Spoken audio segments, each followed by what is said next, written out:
Ya, masih bersama kami, Kepala Lembaga Biologi Molekuler Eijkman, Profesor Amin Subandrio. Prof. Amin, pemerintah diketahui seringkali mengganti aturan karantina bagi pelaku perjalanan internasional. Pernah 8 hari, kemudian 5 hari, kemudian juga baru-baru ini 3 hari. Nah, menurut Anda nih, sebenarnya mana yang paling aman dan yang paling cocok untuk kondisi di Indonesia sendiri?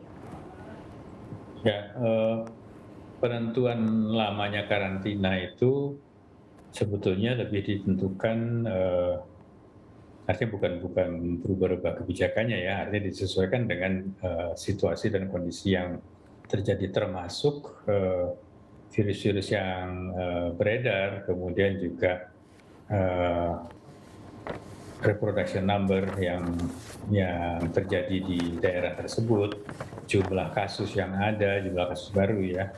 Nah, itu semua menjadi pertimbangan apakah kita perlu melakukan karantina lebih lama atau bisa lebih pendek ya. Nah, pada saat jumlah kasus baru di Indonesia masih dianggap, tinggi, kemudian, angka reproduksinya juga masih sebagian besar di atas satu misalnya ya, sehingga, potensi penularannya menjadi, jauh lebih besar, maka, lama karantina itu ditetapkan lebih panjang. Tetapi ketika situasi sudah menjadi semakin baik, eee, ditambah lagi dengan cakupan vaksinasi sudah lebih luas, maka, karantina itu bisa dipertimbangkan untuk lebih pendek ya, walaupun untuk kasus-kasus tertentu barangkali kita masih tetap mempersyaratkan untuk lebih panjang ya. Jadi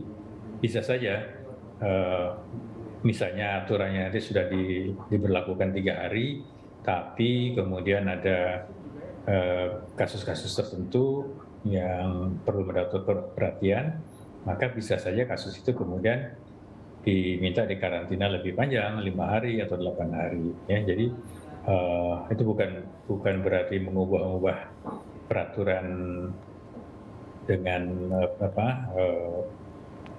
tanpa pertimbangan ya. Tentu ada justifikasinya yang bisa dipertanggungjawabkan.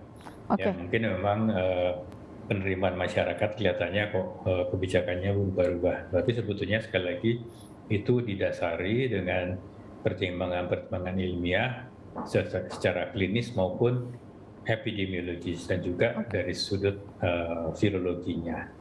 Oke, tadi disebutkan oleh Prof, bahwa beberapa pertimbangan, salah satunya cakupan vaksinasi, kemudian juga ada positivity rate-nya juga berapa, apakah memang saat ini kasus COVID lagi melandai atau tidak. Namun jika berbicara tentang masalah perjalanan internasional atau aturan untuk karantina bagi pelaku perjalanan internasional, bukankah yang harus menjadi pertimbangan adalah bagaimana negara-negara di luar Indonesia kasus COVID-nya sedang melandai atau tidak? Karena kan itu akan berpengaruh kepada banyaknya virus yang masuk. Bukannya seperti itu, Prof? Betul sekali. Jadi sebetulnya harus seperti tadi saya sampaikan harus dilihat kasus per kasus orang itu datangnya dari mana Oke. ya. Jadi harusnya, dari negara tertentu yang angka positifnya sudah rendah, eee, potensi penularannya kan juga lebih rendah ya. Jadi harusnya tidak dicampur itu. Oke. Yang dari negara dengan kasus yang masih tinggi, dengan, penularan yang masih artinya reproduction number-nya masih tinggi, itu harusnya mendapat perhatian lebih, besar dan mungkin karantinanya bisa lebih panjang ya. Nah, itu yang juga harus apabila teknis memungkinkan ya, itu yang Oke. harus Berarti dipisah-pisahkan. tergantung dari mana pelaku perjalanan internasional itu berasal begitu ya, Prof. Kemudian saat ini Ya. pemerintah membuat aturan bahwa ada 2 durasi karantina, yaitu pertama 3 hari untuk pelaku perjalanan internasional dengan vaksin dosis lengkap dan 5 hari untuk pelaku perjalanan dosis yang belum lengkap. Nah, bagaimana tanggapan Anda terkait dengan aturan ini? Ya, itu terkait juga dengan hal tadi. Jadi kita, karantina itu kan sebetulnya untuk memastikan bahwa yang bersangkutan tidak menjadi sumber penularan bagi orang lain. Nah, kita memahami bahwa vaksin itu punya, 3 manfaat ya. Satu, mencegah diri kita sendiri dari, tertular. Yang kedua, mencegah morbiditas, ya, artinya kalau sakit juga tidak berat. Dan yang ketiga adalah mencegah diri kita menjadi sumber penularan. Nah, karantina itu sebetulnya lebih mencegah yang ketiga, ya, jangan sampai orang yang pulang dari luar negeri itu kalau misalnya dia sampai membawa virus dari luar, maka dia tidak akan menjadi sumber penularan di dalam negeri. Makanya dia dikarantina.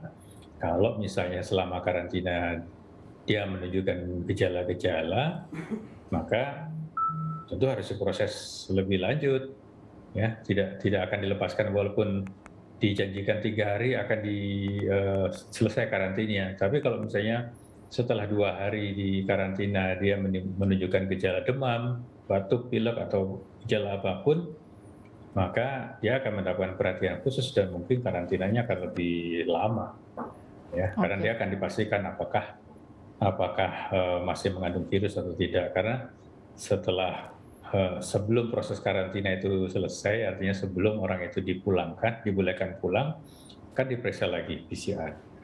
Nah, itu untuk memastikan bahwa yang bersangkutan sudah tidak lagi menjadi sumber penularan bagi orang lain. Oke, baik Prof. Terbaru sudah ada virus subvarian Delta Plus atau Delta AY.4.2. di Malaysia, negara tetangga kita. Ini koreksi bila saya salah menyebutkannya, Prof. Nah, bagaimana nih langkah yang harus kita ambil terkait dengan adanya subvarian baru di negara tetangga kita? Ya, betul, di Malaysia sudah ditemukan ada 2, di Singapura ada 3 kasus, ya, dilaporkan. Ini baru saya cek tadi pagi. Memang yang dilaporkan sudah sejumlah itu, tapi di Indonesia belum ditemukan. Apa yang harus kita lakukan? Tentu prinsipnya adalah mencegah jangan sampai kasus itu atau virus itu diimpor, ya, artinya sampai masuk ke Indonesia. Dan kita ketahui virus itu bisa berpindah dari satu tempat ke tempat lain, dari satu orang ke orang lain itu dibawa oleh manusia. Nah, oleh karena itu, apa yang harus kita lakukan adalah memperkuat tanda petik bentengnya itu, ya, artinya penapisan di pintu-pintu masuk itu harus diperkuat, ya, untuk mencegah jangan sampai terulang kasus masuknya virus varian Delta, ya, di bulan Juni, Juli yang lalu, ya, dari satu negara yang sedang terjangkit waktu itu.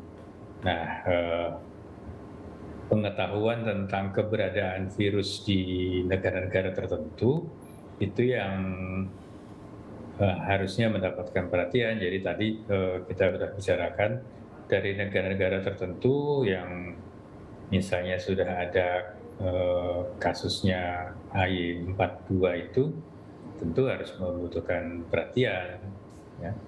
Dan itu membutuhkan untuk memastikan apakah dia membawa AY.4.2 atau tidak, kan harus dilakukan di laboratorium. Nah, di sini juga peran laboratorium menjadi sangat penting, kemampuan untuk mendeteksi PCR-nya dan juga kalau positif kemudian segera dilanjutkan dengan menentukan varian apa yang dibawa oleh yang bersangkutan.